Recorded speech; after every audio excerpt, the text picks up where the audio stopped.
The sun sets on a quiet suburban street, and we see a sleek black car glide into view. It's a car that looks unlike anything else on the roads. The car's driver, a high-tech crime fighter who doesn't technically exist, sits calmly behind the wheel, his focus solely on the mission at hand. Suddenly, the car's computerized voice comes to life, alerting him of a new lead in their pursuit of justice. The two of them are an unlikely crime-fighting duo, but with a steely determination, he revs the engine and takes off, ready for another thrilling adventure with his technological companion. I'm Jamie Logie, and this is Everything 80s, a podcast that looks back on a decade that forever changed the way we dressed, consumed, and connected. And today, I look back on the iconic 1980s TV show that combined action and technology, captured the hearts of audiences around the world, and cemented its place in pop culture history. This is the story of Knight Rider.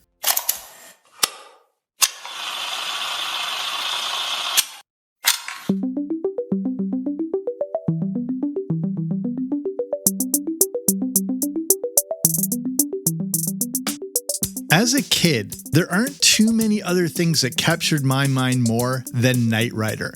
The look, the tone, the music, and of course, the car made this show a defining part of the decade. Let's look back on all the action, technology, and history behind one of the most beloved shows of the 80s. So, what was the essence of this show? What was the story and plot of Knight Rider that got us so invested? Here's a summary if you needed a quick plot refresher. Wilton Knight, played by Richard Basehart, who also provided the iconic opening narration, is a self-made billionaire and founder of Knight Industries. One day, he rescues a detective named Michael Arthur Long. Long had been shot in the face, and Knight fixes him up with some plastic surgery and gives him a new name, Michael Knight, who, of course, was played by David Hasselhoff. Fun fact, also up for the role of Michael Knight was Don Johnson, but he would opt to appear in another 80s classic, Miami Vice. Wilton chooses Michael to be his primary field agent in a new organization he's developed called FLAG, which stands for Foundation for Law and Government. FLAG was designed as a public organization for justice. They were crime fighters doing the work the police couldn't or wouldn't. Sort of a vigilante-type organization, but with more leather pants. The other half of the FLAG program includes an artificial intelligence-based black sports car that not only featured AI, but was completely controlled by a computer. This seemingly indestructible car is called KITT, which stands for Knight Industries 2000. KITT is the epitome of technological innovation, is extremely durable, and can even talk. Basically, Siri in a Trans Am body.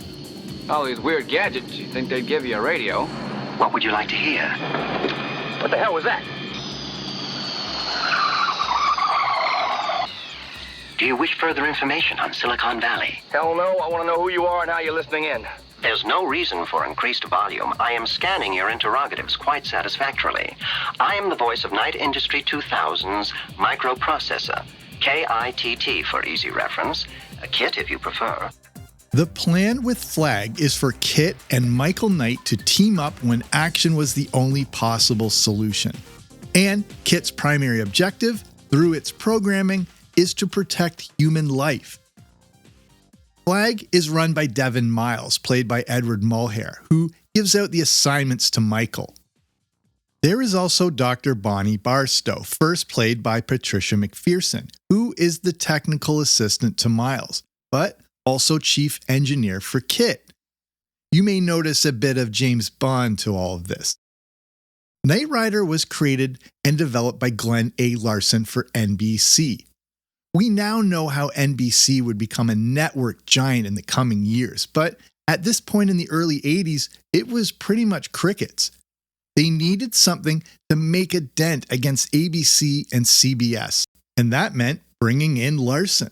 Larson had been involved in many standout shows and movies, including things like Magnum P.I., Buck Rogers in the 25th Century, The Fall Guy, Bears Beats Battlestar Galactica, The Hardy Boys Nancy Drew Mysteries, and The $6 Million Man. Larson was great at creating small screen versions of things that seem like big blockbuster movies. Larson had one more project to do for Universal before leaving for a new network called Fox, and he was approached about making a show based on a car. For the new project, Larson used several things for inspiration, including the Lone Ranger. A fiery horse with the speed of light, a cloud of dust, and a hearty hi-yo silver. The Lone Ranger. The Lone Ranger is the story of an outlaw who would ride across the countryside trying to prevent crimes with his trusty steed named Silver. What about using this Lone Ranger premise, but with a car? Knight Rider would partly be a modern retelling of this classic narrative, but the crime-fighting hero has a car instead of a horse. But then, Knight Rider also looks to have roots in a short-lived series called BJ and the Bear. BJ and the Bear was a show about a trucker and his pet chimpanzee who travel the American highways. Seriously, that was the show. It ran from 1979 to 1981 and features one episode where an overzealous police chief uses a state-of-the-art black police car to deter crime. Knight Rider followed a classic good versus evil formula, but Larson still incorporated aspects of some other films to create the structure of Knight Rider, including things like Hal, the sentient robot from 2001: A Space Odyssey. But to make Knight Rider memorable, a pretty amazing car was needed, as it would basically be the supporting character on the show. But that car needed to stand out and be unforgettable. They went with the 1982 Pontiac Trans Am, an unquestionably cool car at the time. I once owned a very used 1990 Pontiac Firebird, gray with a faux red leather interior, and let me tell you, it wasn't exactly as cool as KITT. Originally, KITT was called TAT, which stood for Trans Am 2000. Not a bad name, but eventually Knight Industries 2000 or KITT stuck. Sounds like there wasn't much KITT for TAT. That joke's getting cut out. KITT took a lot of development, and for the first 2 seasons was based on that F-bodied Pontiac Trans Am, but with several alterations to it. The Universal prop department changed some of the look of the plain Trans Am by adding an LED display on the front. The LED display was taken right from the scanner lights on the helmets of the Cylons in Battlestar Galactica. The interior featured a curved and very futuristic-looking dash display that looked right out of Star Wars. KITT also had TVs and a phone. However, in the early days, they didn't do a ton of alterations and kept the Trans Am relatively normal. But throughout this process, Pontiac apparently wasn't on board and didn't want any reference to the car being a Trans Am. However, multiple kits were needed on the show. Initially, 4 of them were used, each one requiring about $20,000 worth of modifications, and 16 would be used over the course of the series. Since KITT was a self-driving car, this took a lot of work from a production standpoint. Car designer George Barris was brought in to orchestrate production and created future versions of KITT. Barris was one of the go-to choices in the world of television cars, as he brought us the original Adam West Batmobile, the Munster Coach, and modified cars for Starsky and Hutch, the Dukes of Hazzard, and even Jurassic Park. To make it look like KITT was driving itself, they created a driving position that was on the right side of the car but lowered down below the dashboard. The stunt driver had to get in on the passenger side and sat on a special seat so they wouldn't be picked up by camera. Barris helped to orchestrate the driving scenes along with the filming to make sure that the driver would never be detected. The driver still needed to see where they were going, so this is where the editing of Knight Rider played a pivotal role in the show. But the look and functionality of KITT were just part of the equation. Since this was a sentient car, it needed a voice, literally and figuratively. But which way do you go with this? Do you keep the voice generally robotic, which would seem to be the default approach of a talking car? Or do you give what is basically a supporting character, an actual personality.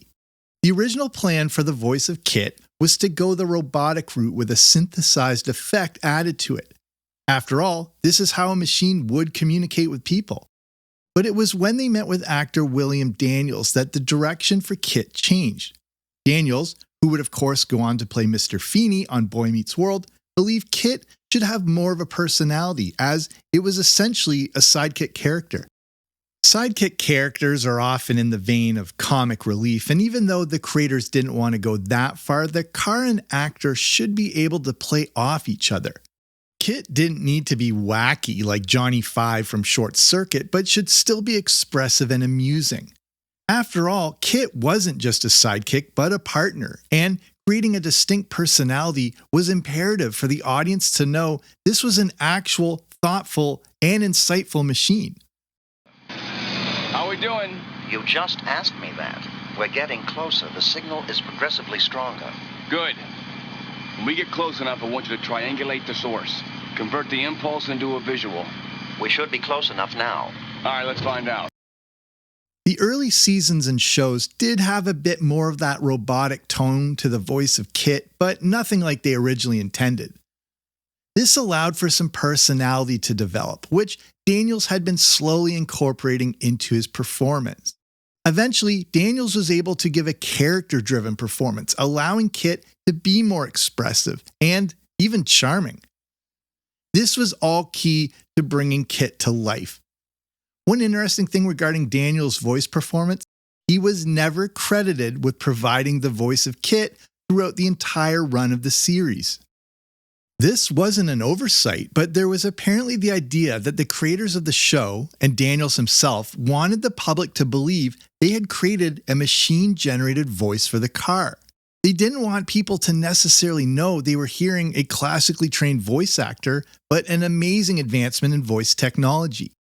Daniels wasn't super well known yet, and without the internet or IMDb, many would think this was a genuine computer-generated voice.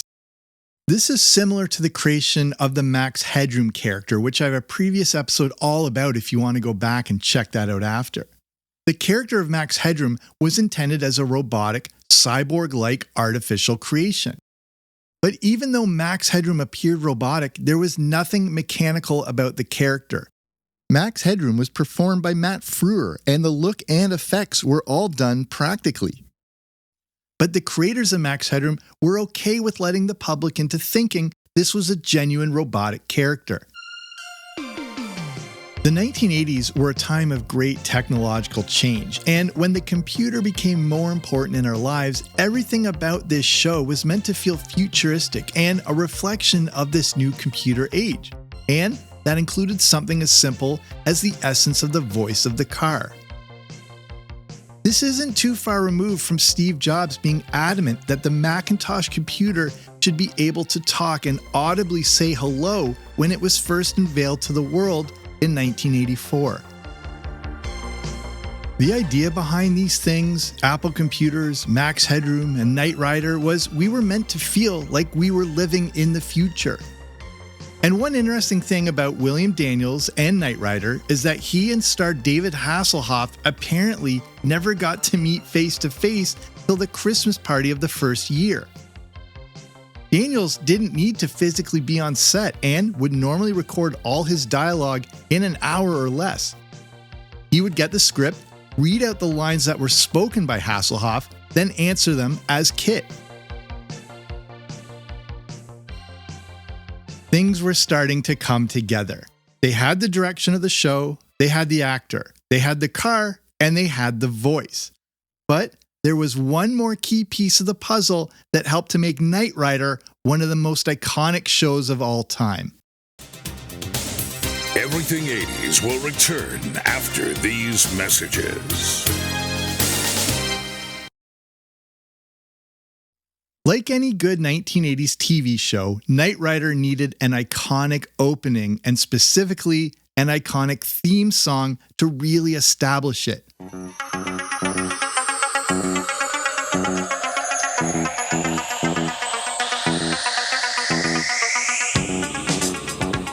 Rider, a shadowy flight flight into the dangerous world of a man who does not exist. To a kid like me in the 80s, the theme song for Knight Rider was one of the coolest things imaginable. But the interesting story behind it is that it's not entirely an original theme.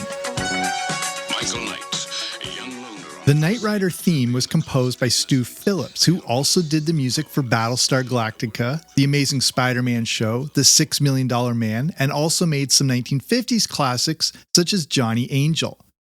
Phillips used a classical piece of music from the ballet called Sylvia as inspiration in the creation of the Knight Rider theme. This original piece from the ballet was composed in 1876 by Leo Delibes and called Marche et Cortège de Bacchus.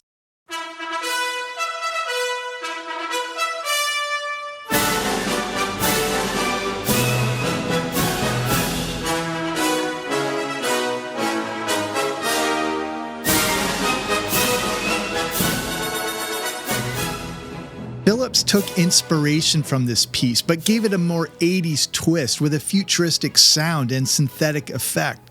It was just yet another way to establish Knight Rider as innovative and like being in the future. Knight Rider debuted on September 26, 1982. At this point in the 80s, TV clearly ruled the roost when it came to entertainment, and with only 3 networks, time slots were limited, and competition was high.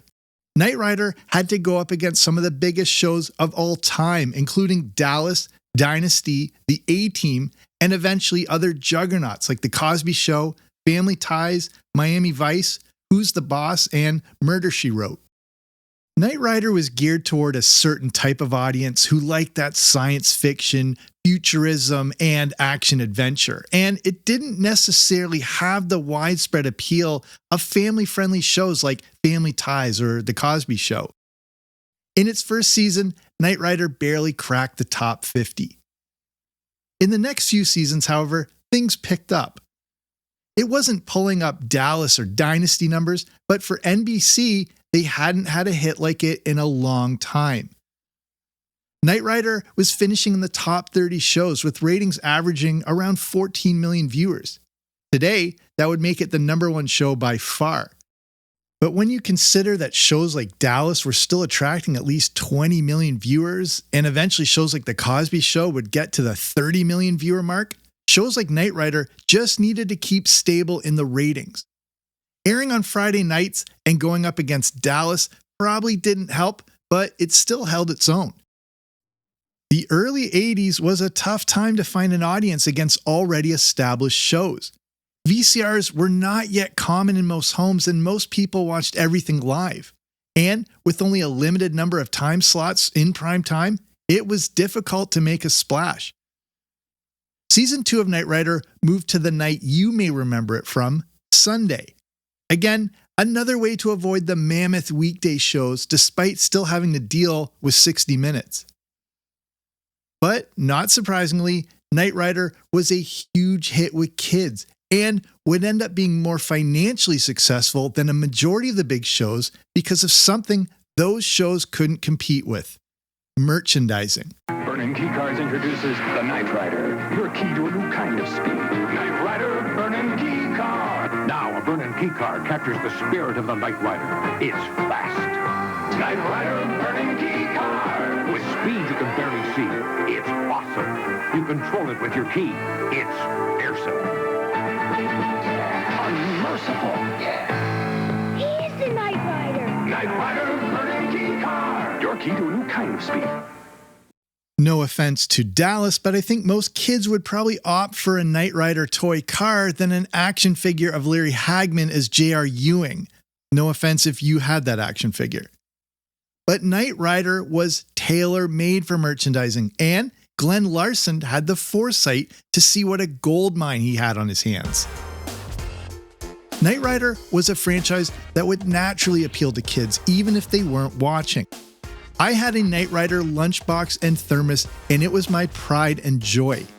There were Knight Rider bed sheets, t-shirts, comic books, board games, and posters. And then there were the toy cars. Toy cars have always been one of the best-selling toys of all time, and again, nothing was cooler than KITT. There were KITT Hot Wheels, a KITT Big Wheel, key cars, playsets, many various scale model versions, even a transforming version. This was all possible because Larson was able to negotiate to get a huge percentage of the merchandising rights. This was still not a big thing at the time, especially for a TV show. And again, this is 1982, and a lot of big toys of the 80s hadn't made their impact quite yet. G.I. Joe had just come out, but the cartoon show that really propelled the brand didn't debut until September 1983. And I have a previous show all about G.I. Joe if you want to go check that out. It was the same thing with He-Man, and it wouldn't be until 1984 that the Transformers and Rainbow Bright cartoon series were released. Star Wars, of course, had been a huge success toy-wise, but the idea of merchandising a TV show was pretty much a newer idea, and Knight Rider got a big jump on many of these iconic toy franchises. Universal definitely didn't know how profitable merchandising was, and they reportedly agreed to a 50-50 split on profits with Larson for all products sold. A deal even close to that today would be unheard of. But, like George Lucas did with his merchandising rights for Star Wars, Larson had the foresight to know what was coming. As the show continued on, and to keep things fresh, George Barris designed newer and various versions of KITT to be used during specific types of shots. By the time the third season rolled around, he started making some big upgrades to KITT, including some spoilers, wings, a new hood scoop, and other new functional additions. New competition in the toy market was vying for kids' attention, and KITT needed some overhauling in order to keep up. But KITT wasn't the only sentient vehicle featured on the show. Another car that acted as a character and adversary to KITT was KARR, K-A-R-R, which was like the evil twin of KITT and stood for Knight Automated Roving Robot. Every good hero needs an adversary, and KARR would be that antagonist. Michael, I'm on my way. Hang on. Yeah, that's easy for you to say. Stop it, you'll kill him! Somebody's behind us. Yes, I see. It is the inferior production line. Copy. I heard that car, and you haven't seen anything yet.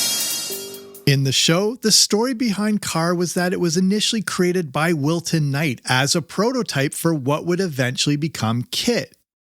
But when they added in the CPU, the programming inadvertently made KARR dangerous, and the vehicle was placed on the back burner. After the death of Wilton Knight, KARR was forgotten about until one night when thieves break in, accidentally activating KARR, creating an adversary for KITT. Whereas KITT was about serving others and protecting human life, KARR was all about self-preservation. KARR first appeared in Season 1 and was voiced by none other than Optimus Prime himself, the great Peter Cullen. In Season 3, KARR was voiced by Paul Frees, who you may know as Boris from Rocky and Bullwinkle. And if you're a Rankin Bass fan, Frees was the voice of Burgermeister Meisterburger in Santa Claus is Coming to Town and was also Jack Frost. In fact, Frees was a Rankin Bass staple, appearing in 18 different productions. And to really cement his iconicness, Frees was the voice of the Pillsbury Doughboy. Another significant vehicle featured in Knight Rider was Goliath, basically a fully armored semi-tractor trailer, a less friendly Optimus Prime, if you will. Goliath was created and driven by Garth Knight, the evil son of Wilton. Garth, including his look, was who the current Michael Knight was based on and served as his own evil twin, meaning Garth was also played by Hasselhoff with the addition of basically a stick-on mustache to differentiate the two. In Season 4, KITT got a full-on makeover after nearly being destroyed in an episode I definitely didn't cry during. This time, however, KITT was getting into transforming territory that gave it a new appearance and performance. But by this point, with so much more competition in the children's cartoon and toy market, it looked as if the show had run its course. The show finished its run on April 4th, 1986. But Knight Rider definitely did not go quietly away into the night. It was a massive syndication hit around the world, and the series we love from the 80s has come back more times than you may realize. Here are some of the different iterations of Knight Rider over the years. Knight Rider 2000 was a made-for-TV movie from 1991 based on the original series, so it could be considered canon. But now, KITT was a red Dodge Stealth, and David Hasselhoff was more focused on Baywatch. Knight Rider 2010 came out in 1994, and I do not remember this. It was another made-for-TV movie loosely based on the original series with more of a Mad Max feel to it. Team Knight Rider ran from one season from 1997 to 1998 and is about a new team that resembles Flag. It didn't do too well. Then there was Knight Rider, a 2008 made-for-TV movie used to introduce a new Knight Rider series, which is known as a backdoor pilot. In this movie, KITT becomes a Ford Mustang Shelby GT 500KR voiced by Val Kilmer. It has more connections to the original Knight Rider, features the estranged son of Michael Knight, and ignores everything from Knight Rider 2010 and Team Knight Rider. It had decent ratings, but was panned by critics. A Knight Rider weekly series was released, but only lasted 17 episodes. And then there are the many talks of future reboots of a potential new Knight Rider movie or TV series that have included everyone from Ben Affleck to Orlando Bloom, Chris Pratt, and even Danny McBride in the role of Michael Knight. Will we see a new version of Knight Rider in the near future? Honestly, probably yes, as nostalgia, specifically 80s culture, is extremely lucrative. Whether it's Stranger Things, Top Gun, Ghostbusters, Star Wars content, Cobra Kai, and modern Ninja Turtles, Transformers, and G.I. Joe movies and TV shows, 80s culture continues to drive a lot of our current entertainment. And that's just naming a handful of those 80s properties. Knight Rider feels like it would be a natural fit for a series on a streaming platform, but we'll just have to wait and see. Despite its relatively short run, the original Knight Rider explored some simple but relevant themes that still ring true today. Knight Rider looked at the world of rapidly advancing technology and how it was sometimes hard to know which was beneficial and which may be harmful. Knight Rider examined how technology can, of course, be used for good and evil purposes, and that as great as our technological advancements can be, sometimes we need to pump the brakes a little and get a true grasp on what we've created. This is something Jurassic Park would succinctly explore years later. And along with that, Knight Rider explores the relationship we have with technology and how reliant we have become on it. Again, much more relevant today than it was back in 1982. Today, we kind of have KITT in the form of self-driving Teslas, but do our desires to push technology to the limits come too quickly?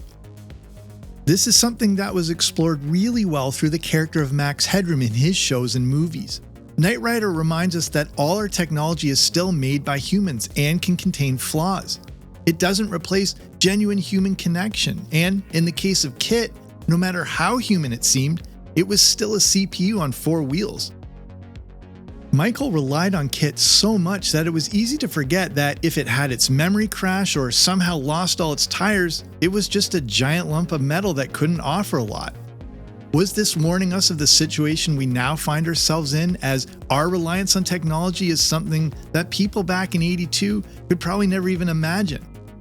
Or is this just something that every era goes through when new advancements are made? Knight Rider made for the perfect TV series during the 80s. It combined technology, action, drama, an iconic theme song, and the sweetest car we had ever seen.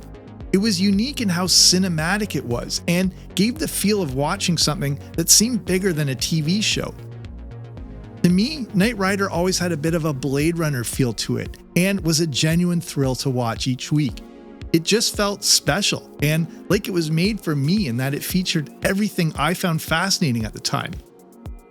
I could not have been at a better age to be completely enamored with this show, and you may have had the same experience. And the pop culture legacy is undeniable.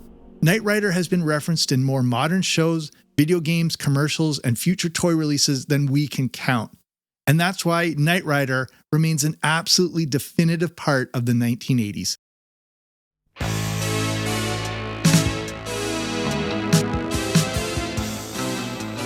So that's our show. Thank you so much for listening. If you like what you heard, there's plenty more where that came from. So go ahead and dive back into my earlier episodes. There's plenty there to keep you going. And don't forget to subscribe wherever you listen to your podcast so you don't miss out on new episodes. And while I've got you busy working on that, you can do me a solid and leave a 5-star rating and review. That not only helps out the show, but allows other people to travel back to the 80s with us. And if you're in a position to support the show, you can consider becoming a part of patreon.com. That's the platform to get access to bonus audio content, including things like the Everything 80s movie review podcast, where I've just released a new movie, 1988's Cocktail, starring Tom Cruise.